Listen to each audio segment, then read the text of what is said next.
journey through DJJ. DJJ came in and took over. They advised his mother on where Easley would get treatment. They went to Buford. We got treatment in Columbia. They looked for facilities in Virginia. At some point, DJJ held themselves out to be the best option for Easley's care. This institution across the street from me, was fully aware of all of Easley Jeffcoat's psychiatric and psychological mental health issues. They were aware of the treatment that they had observed because he was part of the court system after a minor incident that I discussed earlier. They were aware of every step that his mother, who loved him more than anything in the world, took to protect her baby.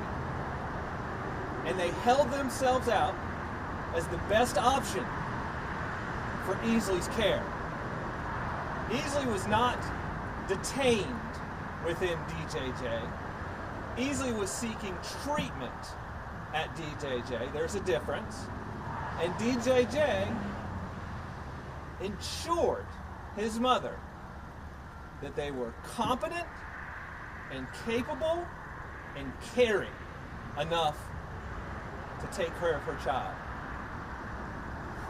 We will imminently file a lawsuit which will include allegations of gross negligence on the part of DJJ. I will make this promise standing here today to Easley and to his mother and to anybody else that finds himself institutionalized or under the care of DJJ. And that is that I will investigate this from the top down, and I will not stop until I find each and every failure that occurred within that institution that led to the death of Easley Jeffcoat. They knew everything about this boy. They knew that he had suicidal ideation and attempts. Yet, we will allege in our complaint that he somehow was left unobserved for over an hour before his body was found. I've been doing this, like I said, for over 20 years. I've seen things that I can't even tell my kids about because they're so grotesque and would so jade their view of our institutions. And this is the worst. Just based on what I know now. I haven't even gotten to discovery yet, and I will. And I will talk to every single person that was responsible for Easley's life. I will talk to every single person that failed Easley on that day. And I would encourage anybody out there who has information about the failures that occurred across the street that led to Easley's death to contact me and tell me what you know. Because this is important. This is life and death.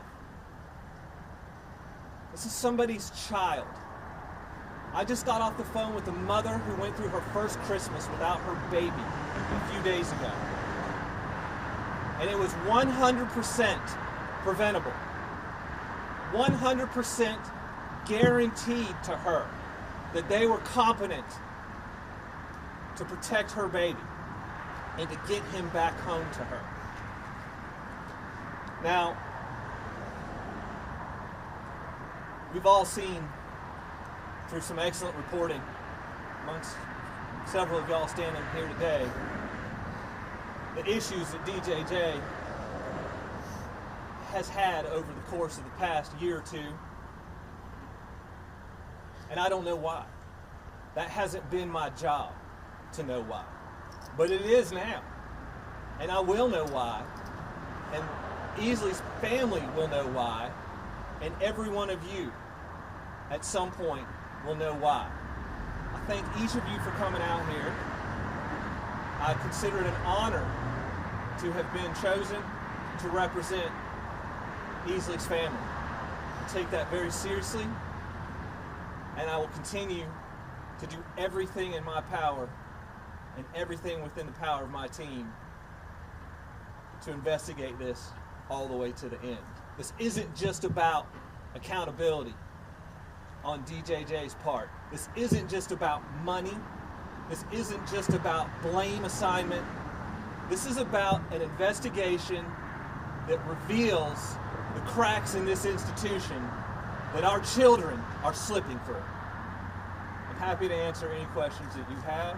Yes, Matt, I have one question for you. When you talk about this investigation into this facility, what factors can you detail what factors you'll be looking into? Is it staffing or anything of that nature? Thank you for that question. It's a great question. Yes. Our complaint will allege failures from the top down, everything from the policies and procedures that have been implemented. We will have experts evaluating every single policy and procedure and making sure that those are comparing those to competent policies and procedures that exist nationwide. We'll investigate the hiring practices at DJJ. It is important, if you're going to have policies and procedures in place to protect children, that you also have staff that is competent to implement those policies and procedures. To do so, you must be diligent in your hiring process. We will also allege in our complaint that there were gross failures in training of the employees at DJJ, specifically those that were tasked with ensuring that Easley Jeffcoat did not die under their care. Finally, along with the policies in place, the hiring processes in place, the training in place, it is essential in order for those policies to be implemented properly and upheld that there be proper supervision. There was clearly failures in all three of those areas. Supervision, the implementation of the policy and procedures through proper hiring, and the implementation of proper training practices. There were failure in all aspects. That's what our complaint will allege, and that's what I intend to prove. And could you just offer some insight into what did DJJ say specifically that they would be able to do for the Jeffcoat family as far as overseeing him? Well, DJJ was, again, fully aware of every aspect of Easley's mental and physical health care needs. Easley was unique in that he was born with a kidney disorder. So he had medical needs that some psychiatric facilities shied away from, though Easley was perfectly capable of addressing his medical needs by himself.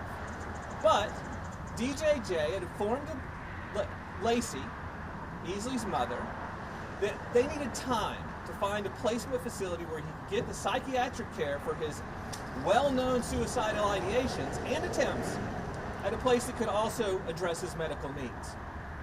DJJ held themselves out as capable of providing for both of those needs. And that is where Easley was waiting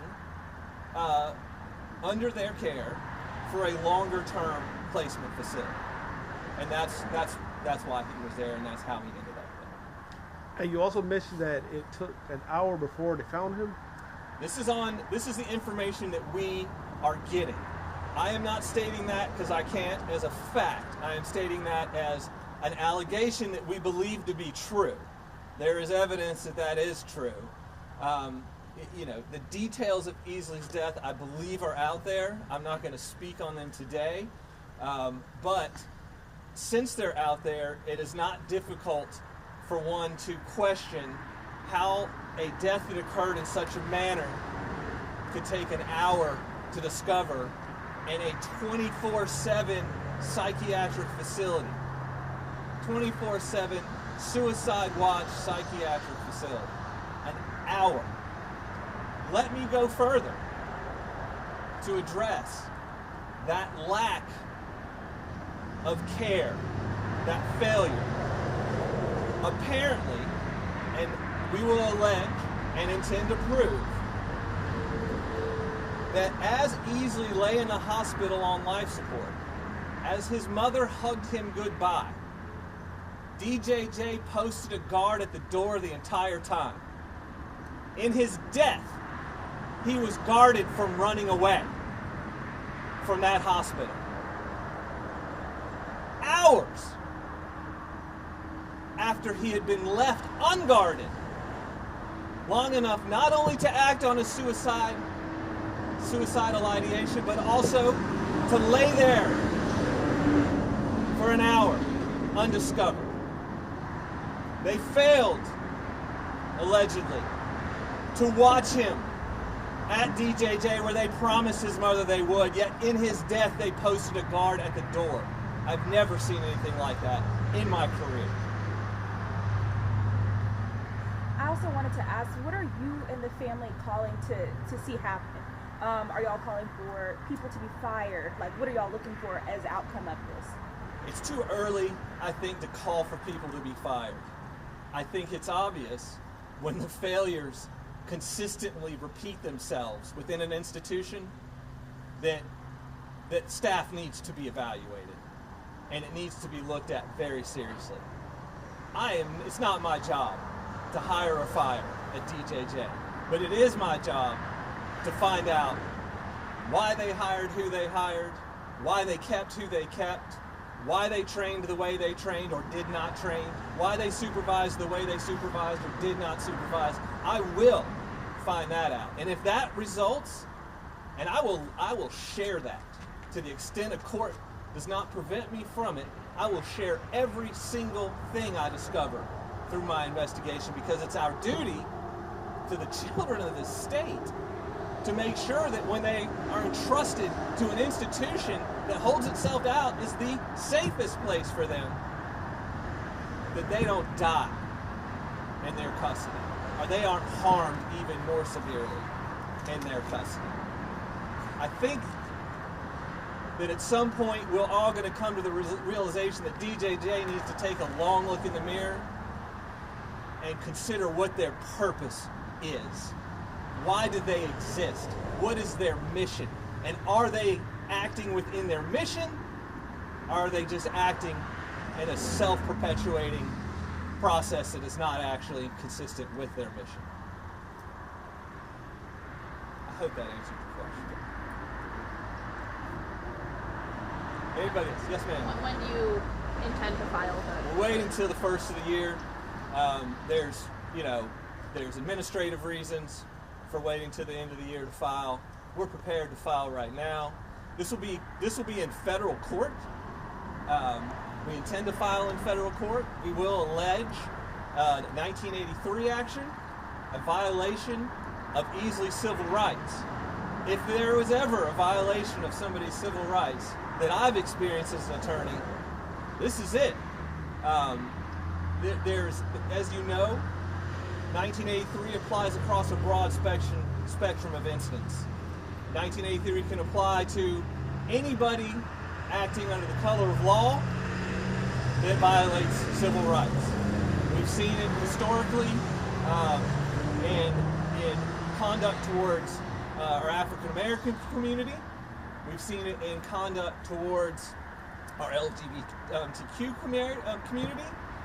We've seen it implemented as protection against law enforcement in any community. And I'm thankful that we have this federal statute that allows us to pursue this outside of the state courts and within the federal courts, and also allows us to fully investigate the failings of DJJ in a manner that I think will most benefit the family and the community. So are we looking at criminal and civil charges? I have no authority to bring criminal charges. If there is conduct or omissions that I believe rise to the level of criminal violations, I will report them immediately. It's early for that. My focus as a civil attorney right now is filing the complaint in federal court beginning the discovery process, obtaining subpoena power, which greatly enhances my ability to investigate. And as soon as I get the information I need through the discovery process, through the written discovery process, I will immediately begin taking in-person depositions, starting with everybody that was in the room that day and working my way all the way up to the top.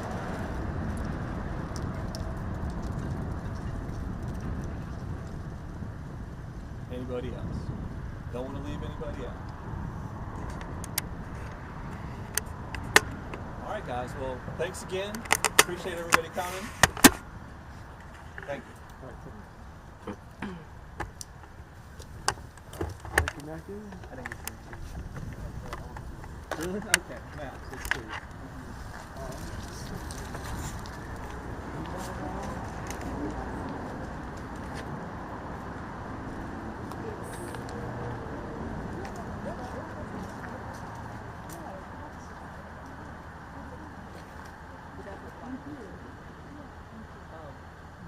No. That's how we got into the system. So what happened was we get